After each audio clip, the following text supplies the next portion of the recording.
জয়গুরু। আজকে জুন মাসের 5 তারিখ 2026 সালে এই মুহূর্তে আমি আছি নারায়ণগঞ্জ জেলার শিবু মার্কেট, যেটা নিশিমনির বাসায়। আমাদের সাথে অমল খন্দকার আছে, রূপসী থেকে আসছে, তারপরে ডেমরা থেকে আসছে উপজেলা উন্নয়ন কর্মকর্তা আতিক সাহেব, তারপরে ইকবাল আসছে, পঞ্চগড়ের ইকবাল আসছে, উত্তরখান ঢাকা উত্তরখানের সোহাগ, তোমার নয়ন, পঞ্চগড় চিরাহাটি, আমাদের সংযুক্ত পরিষদে আমরা আসছি। তো একটা বিষয় বলতে চাচ্ছি যে বর্তমানে আমরা দুইটা শ্রেণীর মানুষ দেখতে পাচ্ছি। এক শ্রেণীর মানুষ সমস্ত দ্বিধাদ্বন্দ্ব ভুলে গিয়ে যার যার গুরু তার রসুল স্রোতে আল্লাহ বিশ্বাস করে আদম কবে আল্লাহকে সেজদা দিয়াটাকেই ধর্মের মূল বিষয় মনে করছে। আর আরেক শ্রেণীর মানুষ বর্তমানে জামাত ইসলাম চরমোনা ফুরফুরা মানিকগঞ্জ হিজবুত তাহরির মাসুদ ইসলাম কান্দি কাদিয়ারি টিভি পাবলিক জুব্বাদারা মোসকাটা যত সমস্ত মাদ্রাসাপন্থী 5 ওয়াক্ত জুমা জামাতধারী আছে, এরা আদম সেজদা বিরোধী। এদের উদ্দেশ্যে আমি জিজ্ঞাসা করি যে আল্লাহর হুকুম হচ্ছে ওয়াসজুদুলি আদমা, আদমকে সেজদা করো। সূরা বাকারার 34 নম্বর আয়াত, সূরা হিজরের 29 নম্বর আয়াত, সূরা সাদের 72 নম্বর আয়াত, সূরা বনী ইসরাইলের 61 নম্বর আয়াত, তারপরে সূরা আরাফের 11 নম্বর আয়াত, সূরা কাফের 50 নম্বর আয়াত। এতগুলো আয়াতে আল্লাহ নিষেধ, আল্লাহ হুকুম করছে ওয়াসজুদুলি আদমা, তোমরা আদম কবে আল্লাহকে সেজদা করো। অথচ তোমাদেরকে কে নিষেধ করলো? যে সেজদা আল্লাহ হুকুম করলো। নিষেধ করার কিন্তু লোক থাকা লাগবে। তুমি তো উপজেলা কর্মকর্তা, তোমার তো একটা সাধারণ জ্ঞান আছে। আমরা নাই অশিক্ষিত মানুষ, আমরা না বুঝলাম, তুমি তো একটা অফিসার, তোমার তো বোঝার দরকার। এই দুটো দলের পক্ষে একজন সেটা করছে আর একজন করছে না, তাহলে যারা করছে না তাদেরকে অবশ্যই কেউ না কেউ নিষেধ করেছে। এই ব্যাপারটা আমি কোরআন গবেষণা করে দেখলাম। এমন একটা ধমক আল্লাহ রাব্বুল আলামিন ইবলিসকে দিল। সূরা সাদের 75 নম্বর আয়াত দেখো যে হে ইবলিস, যাকে আমি নিজ হস্ত দ্বারা তৈরি করলাম, যে কামাটা, সেখানে সেজদা করতে তোমার কে নিষেধ করল? তাহলে এখানে একজন নিষেধ করার উল্লেখ আসছে যে কেউ না কেউ নিষেধ করছে। তো আমরা যারা আদম কবে আল্লাহকে সেজদা করছি, তারা এরকম ভাবে সত্য সঠিক আল্লাহ পাকের আদেশ পালন করার স্বার্থে করছি, আল্লাহর হুকুম তাই করছি। আর এই ব্যাপারে আল্লাহর হুকুমের বিরোধিতা করার জন্য যে লোকটা নিষেধ করছে সে নিশ্চয়ই ইবলিস। তাহলে বর্তমানে যারা যারা আদম সেজদার থেকে বিরোধী, তারাই তাদের দিন প্রতিষ্ঠা করার জন্য মানুষকে আদম সেজদার থেকে বিরত রাখছে। এরাই হচ্ছে স্বয়ং ইবলিসের অনুসারী কাফের। যেমন কিভাবে ইবলিস আদম কবে সেজদা না করে কাফের হয়ে গেল, সূরা বাকারা 34 নম্বর আয়াত।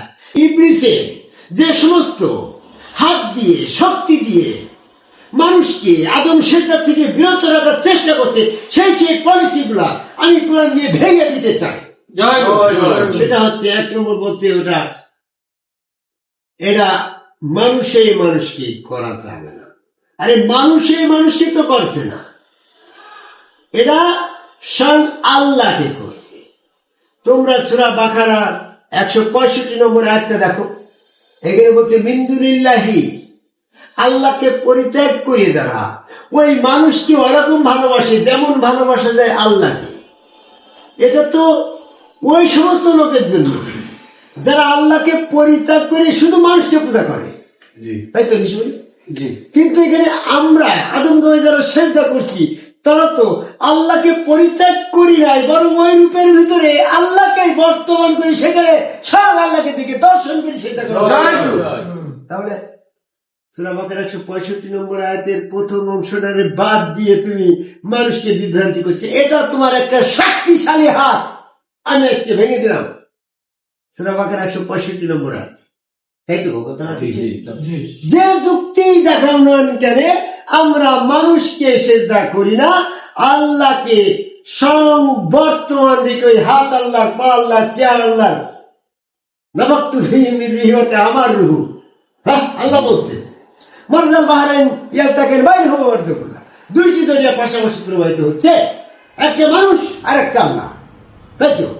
এই মানুষ এবং আল্লাহ সমন্বয় ঘটিয়ে যদি সেজদা দিতে নির্দেশ না করতো তাহলে ইবলিস কি আপত্তি ছিল আল্লাহকে সেজদা করতে? আসমান জমিনে যা কিছু হচ্ছে সকলেই তো আল্লাহকে সেজদা করে। তাহলে কে কারণে ইবলিস আদম রূপে আল্লাহকে সেজদা করতে আপত্তি করলো? আপত্তি করার কারণ হচ্ছে মানব সংশ্লিষ্ট ওই আল্লাহকে ইবলিস সেজদা করবে না। তো আল্লাহকে সেজদা করতে ইবলিসের যেমন আপত্তি নাই, বর্তমানে কারোরই আপত্তি নাই, আমারই আপত্তি নাই। তোমরাও আল্লাহকে সেজদা করছো, আমি বলছি আল্লাহ কি করছে? আপত্তি তো করি নাই, বরং আল্লাহ বলল যে মানব সংশ্লিষ্ট আদম সংশ্লিষ্ট আল্লাহকে সেজদা করো। এই জায়গায় আল্লাহর হুকুম আমরা পালন করলাম, তোমরা আল্লাহর হুকুম অমান্য করে কাফের হয়ে গেলে। কথাটা তো এমনটাই। জি জি। এই জন্য যারা যারা এই মানব সংশ্লিষ্ট আল্লাহকে সেজদা না করছে তারাই ইবলিসের অনুসারী। কারণ ইবলিস ওই আদম সংশ্লিষ্ট আল্লাহকে সেজদার থেকে বিরত থেকে কাফের হয়েছে। আল্লাহ সূরা আলাকের 19 নম্বর আয়াতে সাবধান করে দিল, সাবধান, ইবলিস তোমাদের প্রকাশ্য শত্রু। ইবলিস যে সেজদা করে নাই সেই সেজদা করো এবং আমার নিকটবর্তী হয়ে যাও। এই ক্ষেত্রে আমি শুধু বলতে চাচ্ছি, এখন যে কাজটারে অবৈধ মনে হয় সেই কাজটা তো আবার বৈধ হয়ে যায় আল্লাহর হুকুম এবং নির্দেশ অনুসারে। যেমন আমি আরবিক সাহিত্যের পরে মাস্টার্স করছি, তো উপমা দিয়ে বোঝাই। পৃথিবীতে যে সমস্ত কাজ আমরা অবৈধ ভাবছি ওইটা যখন আইনের সাথে স্বীকৃতি হয়ে যায়, সংবিধান হয়ে যায়, তখন সেটা কিন্তু বৈধ হয়ে যায়।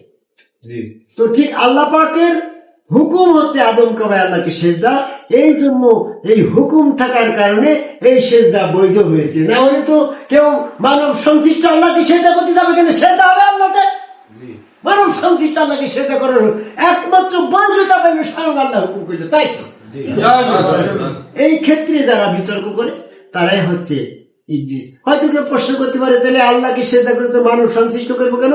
এই মানুষ আর আল্লাহ যদি সংশ্লিষ্ট না হতো তাহলে পরে সবাই আল্লাহকে সেজদা করে বেহেশতে চলে যেত। ইমানের পরীক্ষা হইতো না। ইমানের পরীক্ষা করার জন্য তুমি কতখানি আল্লাহর হুকুমে পায়বন্দি করতে পারো সেটা নির্দেশনা দেওয়ার জন্য সেজদার ব্যাপারে ইমান পরীক্ষা হইলো মানব সংশ্লিষ্ট হয়ে আল্লাহকে সেজদা করো।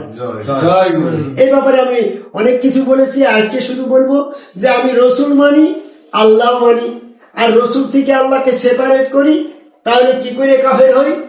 আমি তো আল্লাহ মানলাম, রসুলও মানলাম। দিনের ক্ষেত্রে আল্লাহ রসুলের বাইরে কিছু আছে নাকি? নিশ্চিত আল্লাহ রসুল আমি দুটোই মানলাম, তাহলে আমার উপাধি কেন কাফের দেওয়া হলো? সূরা নিসা 150 নম্বর আয়াত, উরিদু ফাররিকুন বাইনাল্লাহ ওয়া ইন্নাল্লাযিনা কাফারু, তারাই তো কাফের। ওয়া উরিদু ফাররিকুন বাইনাল্লাহ ওয়া রাসূলি, যারা আল্লাহ এবং রসুলের ভিতরে সেপারেট করে ওরাই কাফের। আল্লাহ বিশ্বাস করলাম, রসুল বিশ্বাস করলাম, আমি কাফের হচ্ছি কেন? ওই আদম আর আল্লাহকে সংশ্লিষ্ট করে ওখানে সেজদা না দিয়ে আমি কাফের হয়ে যাচ্ছি। আমরা আদম কাবায় সেজদা করে একজন সম্মুখ রসুল, আমি রসুল আনুগত্য করলাম, আমি আল্লাহর আনুগত্য করলাম।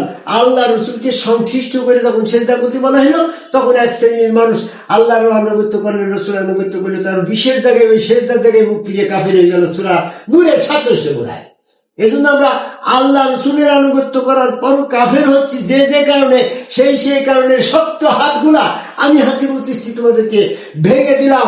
আল্লাহকে পরিত্যাগ করে আমরা মানুষকে ওরকম সেজদা করি না যেমন সেজদা করার দরকার আল্লাহকে, বরং আমরা আল্লাহ সংশ্লিষ্ট রসুলের ভিতরে, তাই সেই রসুল স্রোতের ভিতরে স্বয়ং আল্লাহকে সেজদা করি। জয় জয় জয়।